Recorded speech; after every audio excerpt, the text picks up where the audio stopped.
Welcome, and Baruch Ata Adonai Eloheinu Melech Haolam Asher Kitshanu b'mitzvotav v'tzivanu la'asok b'divrei Torah. And I'll go right into the screen share. Amen. Thank you. And here we are. So, of course, okay, now you can see it. We're in Parsha of Ekev, and of course, continuing with Moses' speech, his corrective speech to the Jewish people, his ethical will, if you will. So, Ba'et Hahi, at that particular time, this is Moses continuing what he's saying. At that particular time, Amar Hashem Elai, Hashem said to me, Psol lecha, carve out for yourself, Shnei luchot avanim karishonim, 2 tablets of stone like the first. So just to put this into context, Moses has already been up for the first time for 40 days and 40 nights, receiving the Torah. The Israelites have heard the first 2 of the 10 commandments, and at the end of that 40 days, there was a slight miscalculation on the basis of which the Israelites wound up worshiping the golden calf, a nadir point in terms of Israelite history, and unfortunately, perhaps, how can I put it, a moment that would be connected to all future Israelite sins. And so that the next 40 days, Moses prays to God to forgive the Jewish people. And this is now coming at the end of that second set of 40 days. And God is now telling Moses to carve out for himself a second set of tablets. Va'alei elai hahara, and come up to me, go up to me on the mountain, up the mountain. V'asita lacha aron eitz, and make for yourself a box of wood, right? A wooden box. And let's take a look at the Rashi on this. Ba'etahi, at that time. So Rashi tells us, L'sof mem yom, at the end of 40 days, nitratzeli, Moses is saying, God was appeased, right? He allowed me to appeal, and he was appeased by me. For Amarli, it's really more that he accepted me, I think would be a better way to understand this. For Amarli, and God said to me, Psol lecha, go and carve for yourself. V'achar kach, and after that he says, V'asita lecha aron, and following that it says, and make for yourself a box. V'ani asita aron tchila. Well, I didn't do it in that order. I actually made the box first, even though God told me to make the box after I carved out that second set. So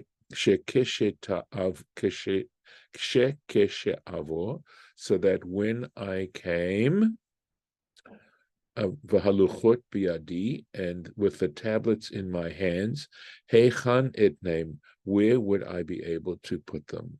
In other words, the reason I made the box first was so that there'd be a receptacle for them when I came down off the mountain. I needed a place to put these tablets, and they would be there. They would be in this box. V'lo zeh ha'aron she'asa b'tzalel. So Rashi goes on to clarify that this is not the box, the ark that B'tzalel made, that he fabricated. Shaharei mishkan lo nitasku bo ad la'achar yom haKippurim, because they were not involved, the Israelites were not involved in building the tabernacle. They didn't occupy themselves in the construction of the tabernacle until the day after Yom HaKippurim, the day after Yom Kippur. Ki beridato min hahar, because it was only after he came down off the mountain this third time, tziva lahem al melechet hamishkan. At that point, okay, so it was in the third set of 40 days that God instructed Moses regarding the construction of the tabernacle. So after he came down, after 120 days total, that's when he told them, about the construction of the Mishkan, of the tabernacle. Uvetzalel asa Mishkan chila, and when it came to the actual construction of the tabernacle, Betzalel first of all made tabernacle, v'achar kach aron, and after that v'kelim, and after that he made the ark and the other vessels. V'nimtza ze aron acher. So we have to conclude that this particular aron, this particular ark, this particular box was a different one, different. Ze aron acher haya, that it was a different box. V'zehu shaya yotze imahem lemelchama, and it was this particular little ark that would go out with them to battle. V'oto she'asa Betzalel, and as for the one that Betzalel created and made, lo yatsa lemelchama, it did not go out with them into battle. Ella b'mei Eli, except much later on during the days of Eli the priest. And this is a story that is mentioned in the first book of Samuel, early on in that book. The Israelites were fighting the Philistines, and they took the ark out with them, and apparently it was the ark that Bezalel had made, the Ne'emshu alav, and so they were punished because of doing that, Venishba, and it was captured. So it's an interesting story in the first book of Samuel, how the ark is captured by the Philistines, and subsequently it is returned. Yes, David. Yeah, so, okay, going back to the box, since he built the box out of order, so is there any problem with that? It doesn't sound like it, because God told him to build the box after, and he built the box first. So, but I didn't hear that, this created any problems, but wanted to check. I know. I agree. When I read it myself, I thought, interesting comment. So, is this, and I'm going to phrase it as a question because I'm not certain about this, is the degree to which you want to observe and obey divine commandment. That this gets into questions of how do we view our divine commander, our divine king? And to what degree do we follow his word to the letter? Because clearly the closer one is following exactly what you've been told to do, it is an expression of love, it's an expression of respect, and here he isn't doing exactly what he was told to do. And I'm thinking to myself that this is a perfect example, as we're talking about it, of circumstances alter cases, a phrase that if you had $1 for every time you heard me say it, you'd be a wealthy man. So at any rate, this is an example, and Rashi's giving you the circumstances, because had he gone ahead and fabricated the Ten Commandments, or these tablets to begin with, he would have had no place to put it. And there's something also symbolic about it and metaphoric about it, that when we accept the Torah, when we have to have a place to put it. You have to have a place. And of course, that place is represents a whole bunch of things. It has to do with our emotions. It has to do with the personal situation that we find ourselves in. It happens to do with what time period we're living. It has to do with geographic issues, seasonal issues, etc.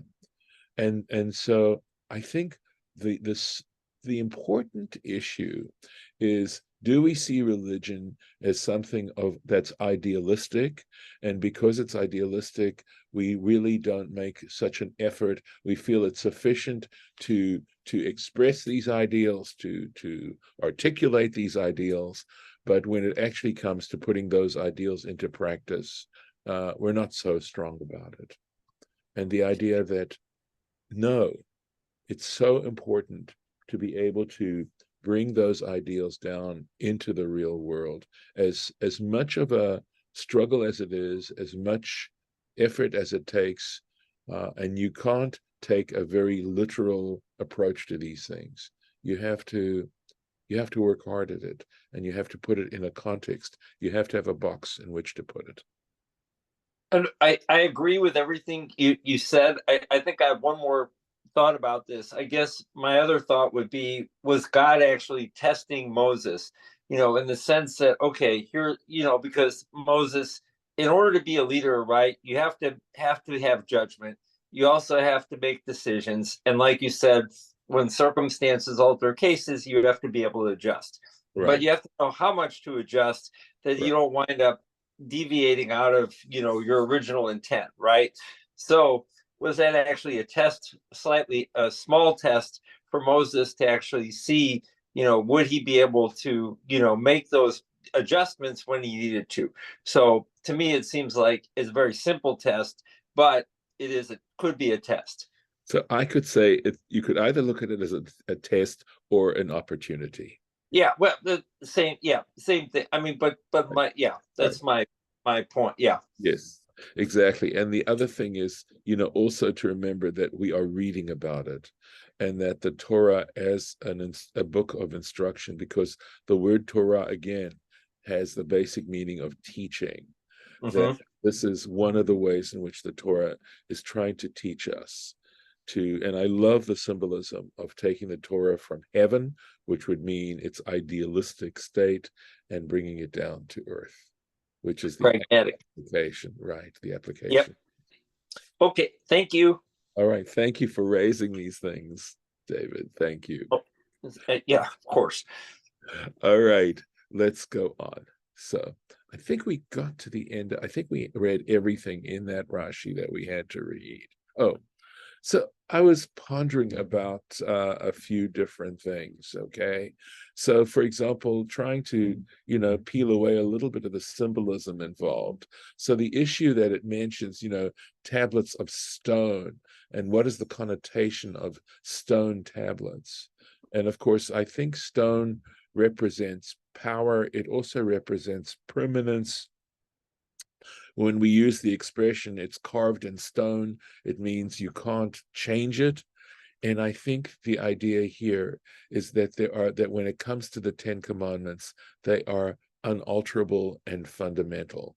That doesn't mean, of course, that circumstances may not have to be brought into play, but that when it comes to these particular Ten Commandments, you don't mess around with them. And that if you look at each one of those Ten Commandments, they represent very, very basic foundations of what it means to have this covenant with God. And of course, some of them are maybe easier to work on.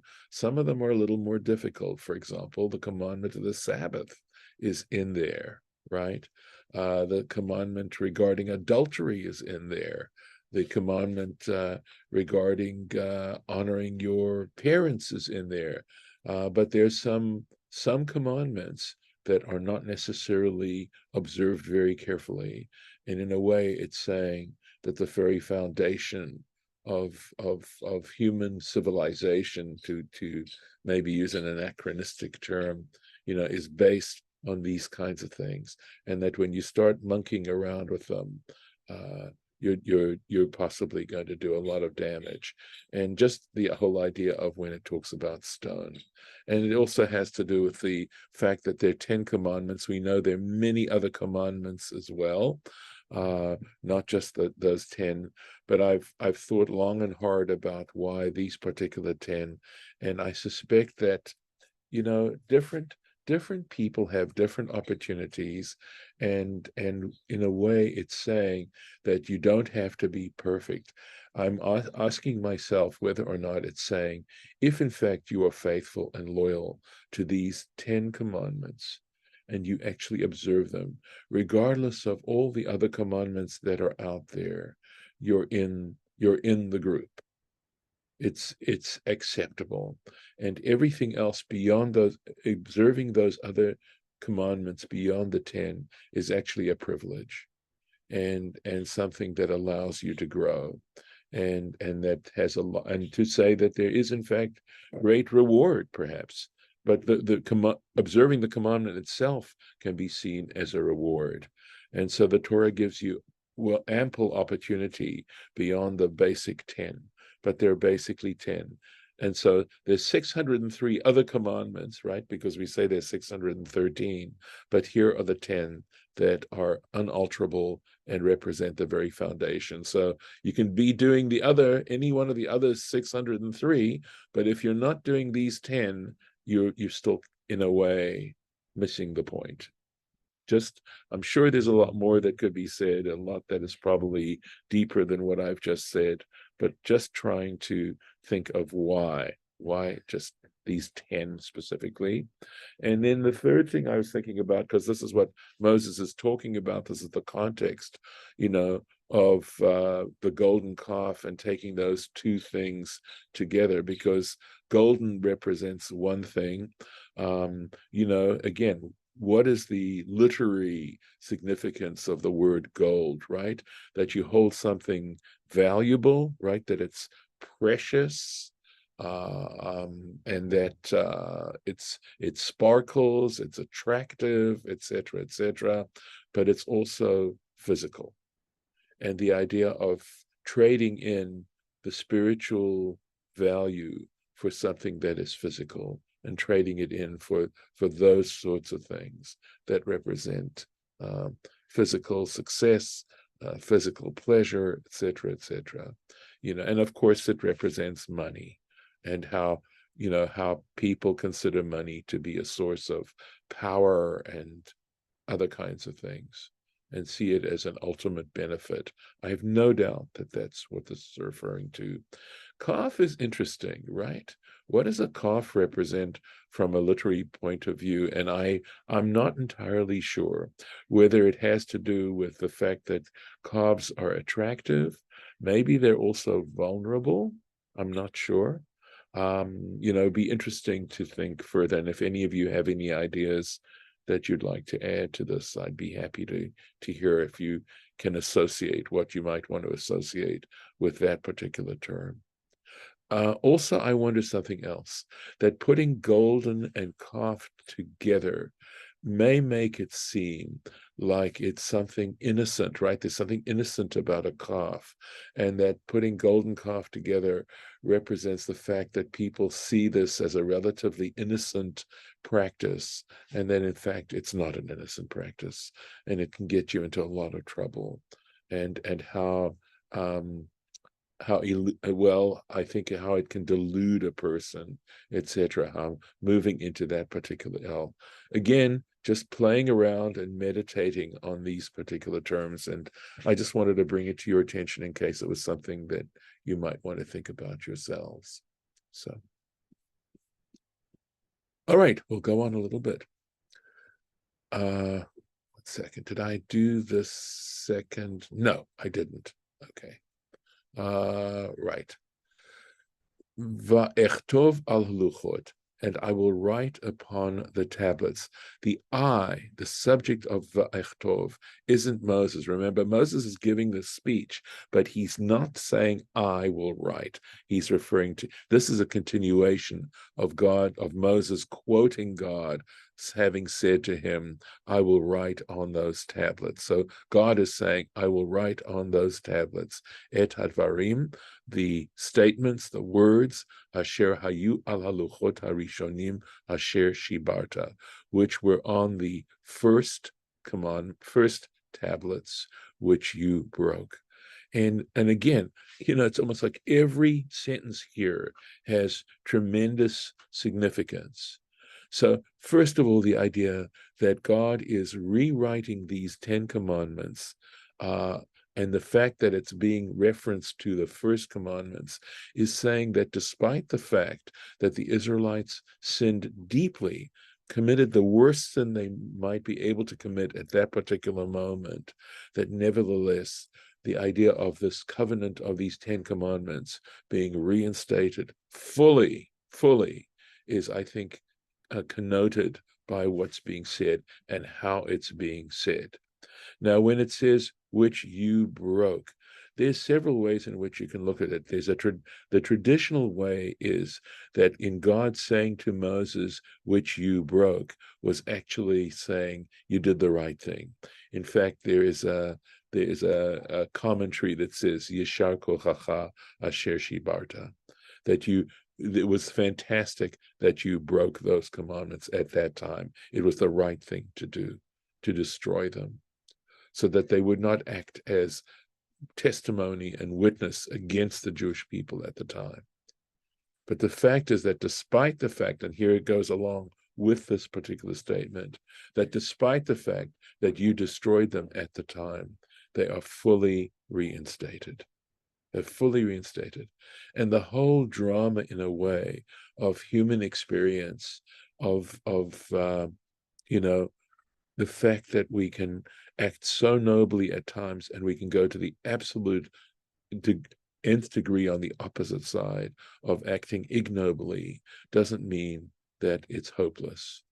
There's always hope, and in a way, this particular sentence speaks so positively and powerfully about the role of tshuva, the role of repentance, the role of regret, the role of learning from our mistakes.